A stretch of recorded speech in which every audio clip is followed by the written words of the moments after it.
Hey everybody, and welcome back to the Hidebound Convivium. Today is finally the day where we will we will finish Sir Gawain and the Green Knight.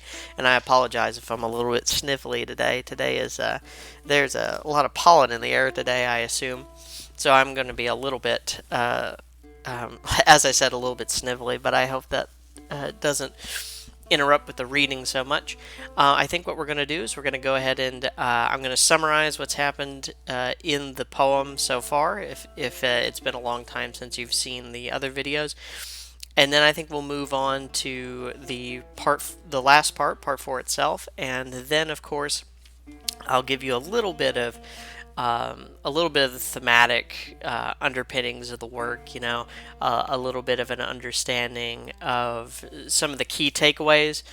It won't be anything that you haven't heard in your English survey classes, but it's a good refresher, especially if you're coming back to this work after a long period where you haven't read it, or maybe you didn't even read it all the way through when you did your English survey work in college, or even read the poem in high school. I certainly did both. So, at any rate, just to summarize what has occurred so far, in part one, the Green Knight, this supernaturally large and green colored knight, enters the assembly at Camelot, who are feasting at Christmas, and he gives them a challenge that he they're going to give. One of them is going to give him a strike with his axe, and in return he will give them a strike with the axe. So obviously this is a trick. Nobody seems to want to volunteer, but he's come into their house and has challenged them, so somebody has to take the challenge. Arthur initially is going to take the challenge, but Gawain, his nephew, I believe, decides that he is lowly enough, being the one of the younger and the least experienced knights of the round table. He decides that he's going to put himself up on the chopping block, so to speak, literally and metaphorically, and he takes up the challenge. Gawain takes the knight's axe and gives him a good strike with it, cleaves his head off with it, and the Green Knight picks up his head, mounts his horse again, laughing, and says, "See you in a year." So Gawain obviously understands that he's about to undertake a quest that will cost him his life. He goes off to find the Chapel of the Green Knight, where he was instructed to meet the Green Knight in a year's time at New Year's Eve. So, of course, he goes off on a quest to find the Green Chapel, and he wanders for a long time and can't find it. And finally, he comes into the castle of a Lord and Lady Bersilac. While he's in the castle of Lord and Lady Bersilac, he enjoys a convivial time, feasting and enjoying Christmastide with his hosts. And his host has a wager with him. Essentially, he will stay in the castle and rest. And every day, when he goes out to hunt, he will bring back Gawain the spoils of his hunt, and Gawain will give him whatever he has gained while he is in the castle. And this is a condition of Lord Bersilac telling him how to get to the Green Chapel, which he says is only a short distance away. While he's in the castle, of course, Gawain is tempted by Lady Bersilac, who comes in and offers herself to him, essentially. And interestingly enough, he has to do this sort of verbal parrying with her, where he doesn't directly say that he doesn't want to have relations with her, so to speak. But he can't outright reject her, but he also has to keep her at an arm's length from himself. At the end of this interchange, a significant break in the structure up to this point occurs, wherein Lady Bersilac gives Gawain a magical girdle that she says while he is wearing it, he cannot be harmed. Okay. And when Lord Bersilac comes back to the castle after his day of hunting a fox, he expects to receive what Gawain has gotten from the castle, but Gawain does not give him the girdle because he understands that wearing this girdle might be his only chance to preserve his life. So that's where we are at the end of part 3, and part 4, of course, is going to be his meeting with the Green Knight. So we'll start reading at the beginning of part 4. And this is Sir Gawain and the Green Knight, translated by J.R.R. Tolkien. Now New Year draws near, and the night passes. Day comes, driving the dark, as ordained by God. But wild weathers of the world awake in the land. Clouds cast keenly the cold upon earth, with bitter breath from the north biting the naked. Snow comes shivering sharp to shrivel the wild things, and whistling wind whirls from the heights, and drives every dale full of drifts very deep. Long the knight listens as he lies in his bed. Though he lays down his eyelids, very little he sleeps. At the crow of every cock he recalls well his tryst. Briskly he rose from his bed ere the break of day, for there was light from a lamp that illumined his chamber. He called to his chamberlain, who quickly him answered, and he bade him bring his byrnie, add his beast's saddle. The man got him up, and his gear fetched him, and garbed then Sir Gawain in great array. First he clad him in his clothes, to keep out the cold, and after that in his harness, that with heed he had tended both his pauncer and his plates, and polished all brightly, the rings rid of the rust on his rich byrnie. All was neat as if new, and the knight him thanked with delight. He put on every piece, and all burnished well and bright, most gallant from here to Greece, for this courser called the knight. While the proudest of his apparel he put on himself, his coat armor with the cognizance of the clear symbol upon velvet, environed with virtuous gems, all bound and braided about it with broidered seams, and with fine furs lined wondrously fairly within. And yet he overlooked not the lace that the lady had given him, that Gawain forgot not of his own good thinking. When he had belted his brand upon his buxom haunches, he twined the love token twice about him, and swiftly he swathed it sweetly about his waist, that girdle of green silk, and gallant it looked upon the royal red cloth that was rich to behold.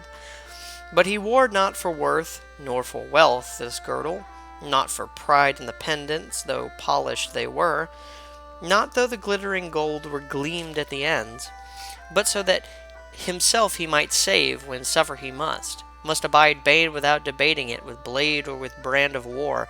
When arrayed the knight so bold came out before the door, to all that high household great thanks he gave once more. Now Gringalet was groomed, and the great horse and high who had lodged to his liking and loyally tended. Fain to gallop was that gallant horse for his good fettle. His master to him came, and marked well his coat, and said, Now solemnly myself I swear on my troth, there is a company in this castle that is careful of honour. Their lord that leads them, may his lot be joyful. Their beloved lady in life, may delight befall her. If they out of charity thus cherish a guest, upholding their house in honour, may he them reward too, that upholds heaven on high, and all of you too. And if life a little longer I might lead upon earth, I would give you some guerdon gladly, were I able. Then he steps in the stirrup, and strides on his horse. His shield his man showed him, and on his shoulder he slung it. Gringalet he goaded with his gilded heels, and he plunged forth on the pavement, prancing no more stood there, ready now with his squire to ride, that his helm and lance would bear. Christ keep this castle, he cried, and wished it fortune fair. The bridge was brought down, and the broad gates then unbarred, and swung back up both hinges. The brave man blessed himself, and the boards crossing, bade the porter uprise, who before the prince kneeling, gave him, Good day, Sir Gawain, and God save you. Then he went on his way with the one man only to guide him, as he goes to that grievous place, where he is due to endure the dolorous blow. Then go by banks and braes, where branches are bare, they climb along cliffs, where clingeth the cold. The heavens are lifted high, but under them evilly mist hangs moist on the moor, melts on the mountains. Every hill has a hat, and mist mantle huge. Brooks break and boil on braes all about, bright bubbling on their banks where they bustle downwards. Very wild through the wood is the way they must take, until soon comes the season, when the sun rises that day. On a hill high they abode, white snow beside them lay. The man that by him rode, there bade his master stay. For so far I have taken you, sir, at this time, and now you are near to that noted place that you have inquired and questioned so curiously after. But I will announce now the truth, since you are known to me, and you are a lord in this life that I love greatly. If you would follow my advice, you would fare better.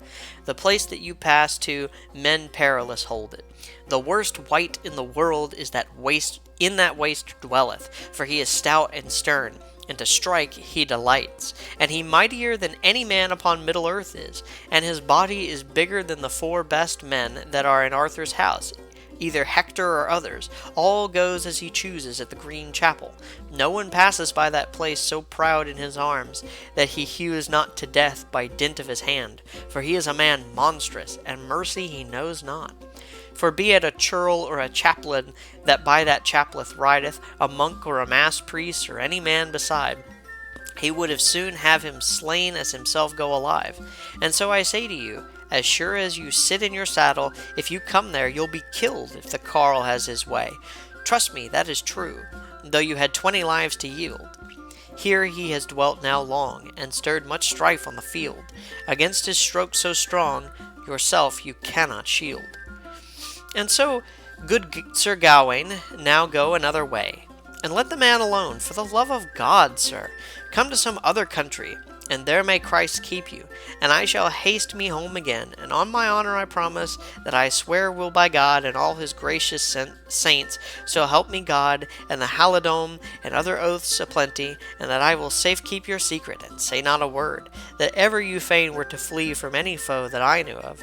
Gramercy, quoth Gawain, and regretfully answered, Well, man, I wish thee, who wisheth my good, and keep safe my secret. I am certain thou wouldst. But however heedfully thou hid it, if I here departed, fain and fear now to flee in the fashion thou speakest, I should a knight coward be. I could not be excused. Nay, I'll fare to the chapel, whatever chance may befall, and have such words with that wild man as my wish is to say. Come, fair or come foul, as fate will allot. Come fair or come foul, as fate will allot me there. He may be a fearsome knave to tame, and club may bear, but his servants true to save, the Lord can well prepare. Marry, quoth the other man, now thou makest it so clear that thou wishest thy own bane to bring on thyself, and to lose thy life hast a liking. To delay thee I care not. Have here thy helm on thy head, thy spear in thy hand, and ride down by yonder rock side, where runs this same track, till thou art brought to the bottom of the baleful valley. A little to thy left hand, then, look o'er the green, and thou wilt see on the slope the self-same chapel, and the great man and grim on the ground that it keeps. Now farewell, in God's name, Gawain the noble. For all the gold in the world I would not go with thee, nor bear thee fellowship through the forest 1 foot further. And with that, his bridle towards the wood back, the man turneth, hits his horse with his heels as hard as he can, gallops on the greenway, and the good knight there he leaves alone. Quoth Gawain, By God on high, I will neither grieve nor groan, with God's will I comply, whose protection I do own. And then he put spurs to Gringolet, and espying the track, thrust it along a bank by a thicket's border, rode down through the rough brae right to the valley. And then he gazed all about. A grim place he thought it, and saw no sign of shelter on any side at all, only high hillsides sheer upon either hand, and notched knuckled crags with gnarled boulders, and very skies by the peaks were scraped, it appeared. And then he halted, and held in his horse for a time, and changed off his front the chapel to find. Such no side he saw, as seemed to him strange, save a mound, as it might be, near the marge of a green, by a worn barrow on the brae, by the brink of a water, beside falls in a flood, that was flowing down. The burn bubbled therein, as if it boiled were. And he urged on his horse then, and came up to the mound, there lightly alit, and lashed to a tree. His reins with a rough branch rightly secured them, and then he went to the barrow, and about it he walked, debating in his mind what might the thing be. It had a hole at the end, and either side, and with grass and green patches was grown all over, and was all hollow within, not but an old cavern or a cleft in an old crag, he could not name aright. "Can this be the chapel green, O Lord?" said the gentle knight. "Here the devil might say, I ween, his matins about midnight." "On my word," quoth Gawain, "'tis a wilderness here. This oratory looks evil, with herbs overgrown. It fits well that fellow transformed into green to follow here his devotions in the devil's fashion. And now I feel in my 5 wits the fiend 'tis himself that has trapped me with this tryst to destroy me here. This is a chapel of mischance, the church most accursed that ever I entered, evil betide it. With high helm on his head, his lance in his hand, he roams up to the roof of that rough dwelling. And then he heard from the high hill, in a hard rock wall, beyond the stream on a steep, a sudden startling noise. How it clattered in the cliff, as if to cleave it asunder, as if one upon a grindstone were grinding a scythe. How it whirred and it rasped as water in a mill race. How it rushed, how it rang, rueful to hearken. Then, "By God," quoth Gawain, "I guess this ado is meant for my honour, meetly to hail me as a knight. As God wills, wail away. That helps me not a mite. My life, though down I lay, no noise can me affright." Then clearly the knight there called out aloud, "Who is the master in this place, to meet me at tryst? For now 'tis good Gawain on ground that here walks. If aught hath to ask, let him hasten to me, either now or else never, his needs to further." "Stay," said one standing above a steep o'er his head, "and thou shalt get in good time what to give thee I vowed." And still with that rasping and racket he rushed on a while, and went back to his wedding, till he wished to descend. And then he climbed past a crag, and came from a hole, hurtling out of a hid nook with a horrible weapon, a Danish axe, newly dressed the dint to return, with cruel cutting edge curved along the handle, filled on a whetstone, and 4 feet in width, 'twas no less, along its lace of luminous hue. And the great man in green, still guised as before, his locks and long beard, his legs and his face, save that firm on his feet he fared on the ground, steadied the haft on the stones, and stalked beside it. When he walked to the water, where he wade would not, he hopped over on his axe, and haughtily strode, fierce, and fell on a field, where far all about lay snow. Sir Gawain the man met there, neither bent nor bowed he low. The other said, "Now, sirrah, fair I true at tryst thee know." "Gawain," said the green man, "may God keep thee. On my word, sir, I welcome thee with a will to my place. Thou hast timed thy travels as trusty man should, and thou hast forgot not the engagement agreed on between us. At this time gone a 12-month, thou tookest thy allowance, and I should now this new year nimbly repay thee. And we are in this valley now verily on our own, and there are no people to part us. We can play as we like. Have thy helm off thy head, and have here thy pay. Bandy me no more debate than I brought thee before. When I brought before thee. Nay, thou didst sweep off my head with one swipe only." "Nay," quoth Gawain, "by God that give me my soul, I shall grudge thee not a grain of any grief that follows. Only restrain thee to one stroke, and still shall I stand, and offer thee no hindrance to act as thou likest right here." And with a nod of his neck he bowed. Let bare the flesh appear, and he would not by dread be cowed. No sign he gave of fear. Then the great man in green gladly prepared him, gathered up his grim tool where Gawain to smite, and with all the lust in his limbs aloft he heaved it, shaped as mighty a stroke as if he meant to destroy him. Had it driving come down as dour as he aimed it, under his dint he would have died the most doughty man ever. But Gawain on that gizzarm then glanced to one side. As down it came gliding on the green, there to end him, he shrank a little with his shoulders at the sharp iron. And with a jolt the other man jerked back the blade, and reproved then the prince, proudly him taunting. "Thou art not Gawain," said the green man, "who is so good reported, who never flinched from any foes on fell or in dale, and now thou fleest in fear ere thou feelest a hurt. Of such cowardice that night I ne'er heard accused. Neither blenched I nor backed when thy blow, sir, thou aimest, nor uttered any cavil in the court of King Arthur. My head flew to my feet, and yet I fled never. But thou, ere thou hast any hurt, in thy heart quailest, and so the nobler knight to be named I deserve therefore. I blenched once, Gawain said, and I will do so no more. But if on the floor now falls my head, I cannot it restore. But get thee busy, I beg, sir, and bring me to the point. Deal me my destiny, and do it out of hand. For I shall stand from thee a stroke, and stir not again, till thine axe hath hit me. Have here my word on it. Have at thee, then, said the other, and heaved it aloft, and watched him as wrathfully as if he were wild with rage. He made at him a mighty aim, but the man he touched not, holding back hastily his hand ere hurt it might do. Gawain warily awaited it, and winced with no limb, but stood as still as a stone or the stump of a tree, that with 100 ravelled roots and rocks is embedded. This time merrily remarked then the man in green, So now thou hast thy heart whole, a hit I must make. May the high order now keep thee that Arthur gave thee, and guard thy gullet at this go, if it can gain thee that. Angrily with ire then answered Sir Gawain, Why, lash away, thou lusty man, too long dost thou threaten. 'Tis thy heart, methinks, in thee that now quaileth. In faith, said the fellow, so fiercely thou speaketh, I no longer will linger, delaying thy errand right now. Then to strike he took his stance, and grimaced with lip and brow.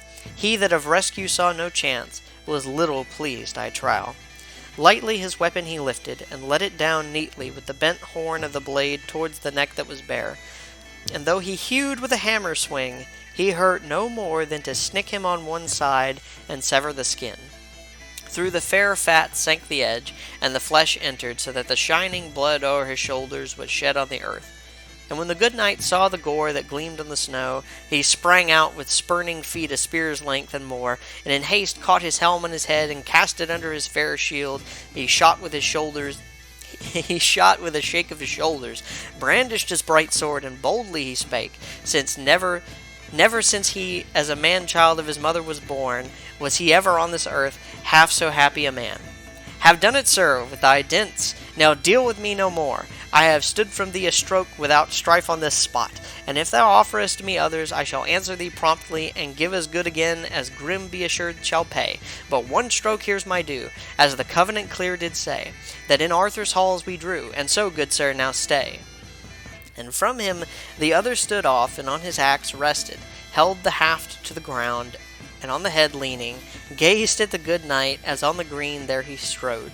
And to see him standing so stout, so stern there and fearless, armed and unafraid, his heart it well pleased. Then merrily he spoke with a mighty voice, and loudly it rang. As to that lord he said, Fearless knight on this field, so fierce do not be. No man here unmannerly hath thee maltreated, nor aught given thee not granted by agreement at court. A hack I thee vowed, and thou'st had it, so hold thee content. I remit thee the remnant of all rights I might claim. If I brisker had been, a buffet it might be. I could have handed thee more harshly, a harm could have done thee. First I menaced thee in play, with no more than a trial, and clove thee no cleft. I had a claim to the faint, for the fast pact we affirmed on the first evening. And thou fairly and unfailingly didst faith with me keep. All thy gains thou me gavest, as good men ought. The other trial for the morning, man, I thee tendered, when thou kissed my comely wife, and the kisses didst render. For the two here I offered only two harmless feints to make. The true shall truly repay, for no peril then need he quake. Thou didst fail on the third day, and so that tap now take.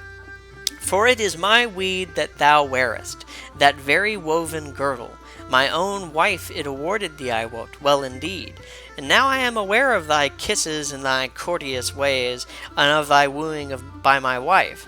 I worked that myself. I sent her to test thee, and thou seemest to me truly the fair knight most faultless that e'er foot set on earth. As a pearl than white peas is prized more highly, so is Gawain, in good faith, than other gallant knights. But in this you lacked, sir, a little, of loyalty came short. But that was for no artful wickedness, nor for wooing either, but because you loved your own life. The less do I blame you.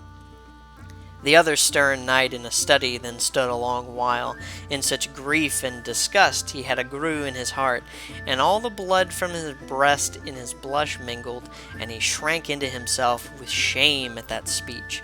The first words on that field he found then to say were, "Cursed be ye, coveting and cowardice also. In you is vileness and vice that virtue destroyeth." And he took then the treacherous thing, and untying the knot, fiercely flung he the belt at the feet of the knight. "See there the falsifier, and foul be its fate. Through care for thy blow, cowardice brought me to consent to coveting, my true kind to forsake, which is free hand and faithful word that are fitting to knights. And now I am faulty and false. Who afraid have been ever of treachery and troth breach, the two now my curse may bear. I confess, sir, here to you, all faulty has been my fare. Let me gain your grace anew, and after I will beware." Then the other man laughed, and lightly answered, "I hold it healed beyond doubt the harm that I had. Thou hast confessed thee so clean, and acknowledged thine errors, and hast the penance plain to see from the point of my blade, and I hold thee purged of that debt, made as pure and as clean as thou hast done no ill deed since the day thou wert born. And I give thee, sir, the girdle with gold at its hems, for it is green like my gown. So, Sir Gawain, you may think of this our contest, when in the throng thou walkest among princes of high praise. 'Twill be a plain reminder of the chants of the Green Chapel between chivalrous knights. And now you shall, in this new year, come anon to my house, and in our revels the rest of this rich season shall go." The lord pressed him hard to win, and said, "My wife, I know, we soon shall make your friend, who was your bitter foe." "Nay, forsooth," the knight said, and seized then his helm, and duly it doffed that the doughty man thanked. "I have lingered too long. May your life now be blessed, and he promptly repay you who apportions all honors. And give my regards to her grace, your goodly consort, both to her and to the other, to mine honored ladies, who thus their servant with their designs have subtly beguiled. But no marvel it is, if mad be a fool, and by the wiles of women to woe be brought. For ever so Adam by one on earth was beguiled, and Solomon by several, and to Samson moreover his doom by Delilah was dealt. And David was after blinded by Bathsheba, and he bitterly suffered. And now if these came to grief through their guile, again 'twould be vast to love them well and believe them not, if it lay in man's power. Since these were aforetime the fairest, by fortune most blessed, eminent among all the others, who under heaven bemused were too, and all of them were betrayed by women that they knew, though a fool I now am made, some excuse I think my due. But for your girdle," quoth Gawain, "may God you repay, that I will gain with good will, not the gold so joyous of the cincture, nor the silk, nor the swinging pendants, nor for wealth, nor for worth, nor for workmanship fine, but as a token of my trespass, I shall turn to it often, when I ride in renown, ruefully recalling the failure and the frailty of the flesh, so perverse, so tender, so ready to take the taints of defilement, and thus, when pride my heart pricks for prowess and arms, one looks at this Lovelace shall lowlier make it. But one thing I would pray you, if it displeaseth you not, since you are lord of yonder land, where I lodged for a while, in your house and in honour, may he reward, who upholdeth the heavens and on high sitteth. How do you announce your true name? And then nothing further, that I will tell thee truly." And then returned the other, "Bertilac de Haut Desert, hereabouts I am called, who thus have been enchanted and changed in my hue by the might of Morgan le Fay, that in my mansion dwelleth, and by cunning of lore and crafts well learned, the magic arts of Merlin she hath mastered, for deeply in dear love she dealt on a time with that accomplished clerk, as at Camelot runs the fame, and Morgan the goddess is therefore now her name. None power and pride possess, too high for her to tame. She made me go to this guise to your goodly court, to put its pride to the proof, if the report were true that runs the great renown of the Round Table. She put this magic upon me to deprive you of your wits, in hope Guinevere to hurt, that she in horror might die aghast at this glamoury, that gruesomely spake with its head in its hand, before the high table. She it is that is at home, that ancient lady. She is indeed thine own aunt, Arthur's half-sister, daughter of the Duchess of Tintagel, on whom doughty Sir Uther after begat Arthur, who in honour is now. Therefore I urge thee in earnest, sir, to thine aunt return. In my hall make merry. My household thee loveth, and I wish thee as well, upon my word, sir knight, as any that go under God, for thy great loyalty. But he denied him with a nay. By no means I will. They clasped then, and kissed to the care give each other, and to the Prince of Paradise they part on that field so cold. To the king's court on courser keen then hastened Gawain the bold, and the knight in the glittering green to ways of his own did hold. Wild ways in the world Gawain now rideth on Gringolet, by the grace of God he still lived. Oft in house he was harboured, and lay oft in the open. Oft vanquished his foes, in adventures he fared, which I intend not this time in my tale to recount. The hurt was healed that he had in his neck, and the bright-hued belt he wore now about it, obliquely like a baldric bound at his side. Under his left arm, with a knot that lace fastened, to betoken that he had detected in the taint of a fault. And so at last he came to the court again safely. Delight there was awakened, when the lords were aware that good Gawain had returned. Glad news they thought it.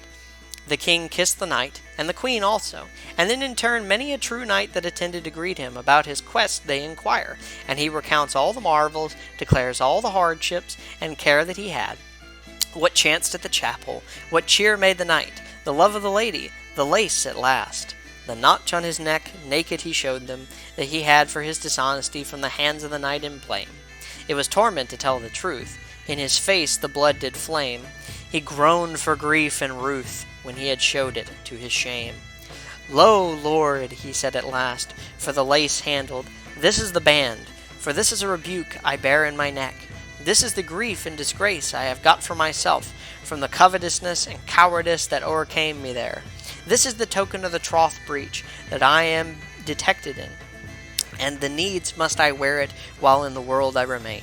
For a man may cover his blemish, but unbind it he cannot. For where once 'tis applied, thence part will it never. The king comforted the knight, and all the court also, laughed loudly thereat, and this law made in mirth. The lords and the ladies, that whosoever belonged to the table, every knight of the brotherhood a baldric should have, a band of bright green obliquely about him, and this for the love of that knight as a livery should wear. For that was reckoned the distinction of the round table, and honour was it had that it evermore after, as is written in the best of the books of romance. Thus in Arthur his days happened this marvel, as the book of the Brute beareth us witness, since Brutus the bold knight in Britain came first after the siege, and the assault had ceased at Troy, I trow.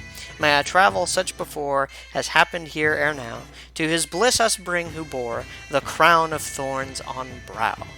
Amen. Sone hoit qui mal pens. Let them be ashamed who think ill of it. Alright, so we've come to the end of the story, the end of Sir Gawain and the Green Knight, and I'm just going to highlight a few of the sort of key themes, key takeaways from the poem. But really, I'm not going to editorialize, I'm not going to do any kind of deep analysis. Just for those of you who stuck around to the end, here are some key takeaways that I had, for example. One thing is that the purpose of this story in general, I think, is to demonstrate to your audience, I think better than a lot of other famous works of medieval romance, because of course that's what this is the qualities of chivalry. So chivalry is, in many cases and in many different ways, defined in this poem. So it's defined explicitly, through like the symbolism of Gawain's shield, and it's also defined implicitly, insofar as we understand that Gawain is a chivalrous knight, and so the things that he does are in some sense implicit displays of chivalry.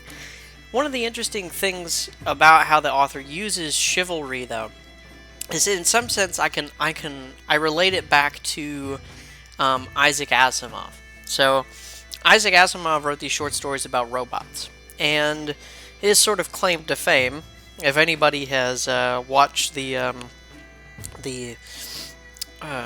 you know, the Will Smith movie I, Robot, which is based on his work. I'm first of all, I want to say I'm sorry, but second of all, you know the three laws of robotics, right? This is a standard trope from Asimov's story.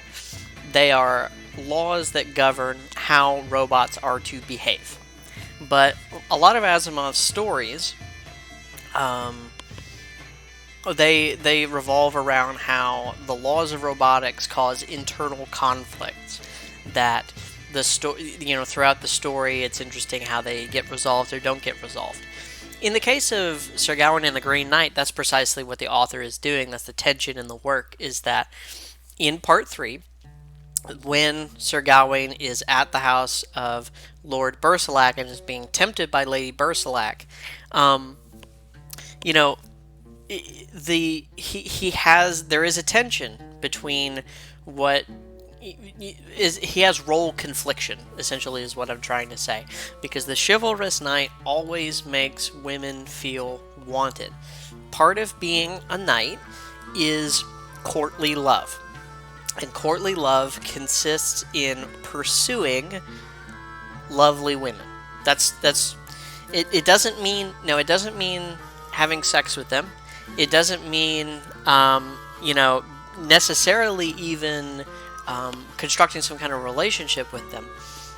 But a good knight always is cognizant of beautiful maidens and makes an effort to make them feel desirable, to make them feel like they're being pursued, to make them feel like objects of desire and affection.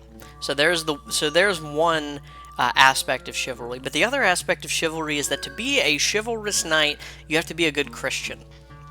Okay, and good Christians, I mean, maybe things have changed in the past few years. I'm not sure, but in the world of Middle English, in the world where this poem was written, being a good Christian, part of that is not committing fornication or committing adultery. So there is a tension here. And the way that Gawain resolves that tension is also key to another key theme. Or sorry, it's important to another key theme in the work, which is, error. It's about purity, error, and forgiveness, right? Sir Gawain is heralded as a knight of purity. Sir Gawain is chaste. He always does the right thing. He's a paragon of virtue. Whereas other knights are known for their feats of bravery, their skill in arms, Gawain is known specifically for being a virtuous knight. That is his claim to fame on the Round Table, right? So that's how his key character trait is tested. And we find that his pretensions to purity, and even he understands this by the end of the work, have their limits. There is a point at which he will stoop to cowardice. He will stoop to covetousness, as he says, or lying. But as the Green Knight points out himself, well, he only did this to save his own life. And people can be forgiven for doing such things, right? So, at one sense, both Sir Gawain is both humbled because he now understands his limitations, but also there isn't really a lot of harm done. He escapes, his pride's hurt a little bit, and now he's been humbled, but nothing bad happened. He didn't sleep with Lady Bersilac. He really didn't do anything super terrible that would taint his life forever, right? So that's another aspect of this. Another aspect I think is interesting is and what this story communicates is the Catholicity of medieval England. I think modern English audiences, or not modern English audiences, but English audiences of, say, Shakespeare's day, or during the 18th century or 19th century, I think they would be this would be an interesting poem for them, because this is a thoroughly English poem, but at the same time it demonstrates the unique relationship of the English people and English culture to the Catholic faith. And I mean, it's everywhere in the work, right? Sir Gawain literally has the Virgin Mary on the inside of his shield. They say things like "by the rood." They talk about which I guess actually isn't specifically Catholic, but anyway, they talk about mass priests. They talk about the mass and how the mass is central to their lives, and the traditional feasts, Christmastide, Michaelmas, all these things come up again and again in the work. So that's another interesting angle, and I think that sort of covers the main thematic elements that I wanted to touch on in terms of the poem. So I hope you guys enjoyed the poem. Again, I didn't want to do a super in-depth analysis, so I'm going to try to keep this short. Like I said, I hope you enjoyed the poem. I hope you enjoyed my reading of the poem, and I'm sorry that the different parts took so long to get out, and hopefully that will not be an issue in the future. I have a few reading segments that I'm hoping to have up soon, and of course now there is there's the full set of Sir Gawain and the Green Knight. But anyway, guys, I hope you have a good day. God bless, and good luck in your endeavors.